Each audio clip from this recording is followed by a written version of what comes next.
Hello, Your Honor, and welcome now to Shout Out Wednesday. Post a comment or ask a question at soulgarden.tv in the Libra viewing room.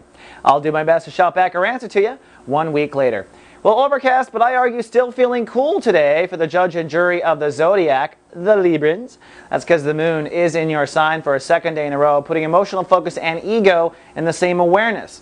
That means you have the strength of your ego behind your emotions and the passion of your emotions behind your ego. This makes you very influential. This usually pulls you into soul service. This is an excellent time to do anything in the public. You're going to find that you're really sharp in the moment and reacting in the moment, and you're going to find that you're less likely to overreact when the moon is in your sign, especially as Librans, the calm scales, right?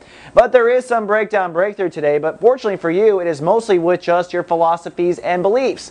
The sun is trining the moon, which means our emotions are connected to our awareness today in a strong throughput. And the sun today is ruled by Uranus, which means there'll likely be a bit of a breakdown followed by a breakthrough when it comes to what you believe in, your philosophy, your current direction, for instance, in education. So maybe you thought you were going to get a math class or be able to break into a math class, but today you find out you can't. Lesson would be maybe, should have planned ahead, that sort of thing. But at least your lesson is philosophical. It has to do with just concept and theory, not necessarily your love life or your health or anything like that. So I think out of all the signs, you guys are going to probably feel it the least. However, realize that there's somewhere in your belief structure where you're kidding yourself, or you're in denial, or you're just simply ignorant. That is the big bad wolf of Uranus blowing on your life and tearing it down. But it's always followed by a breakthrough. Within 24 hours, the universe usually will demonstrate, here's what you should have done.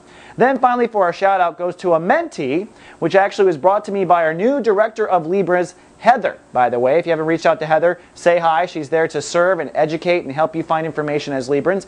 And the mentee asked the question, why was she lazy during the Mercury retrograde? Well, that's a very good question. Well, you know, Mercury retrograde for Librans was actually going through the house of intimacy, trust, and balance issues. So the topic for you was where you draw your boundaries. But I would imagine if you found yourself to be very lazy during the retrograde, that must mean that your mind normally is incredibly active.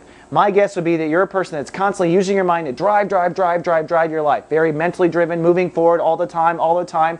And the retrograde is always the antithesis of how we normally operate. So you probably gave yourself a break by giving your mind a break, and that's a good thing. You need to sit back and just watch your thoughts sometimes, not so be active in them. Okay? Hope that helps a mentee.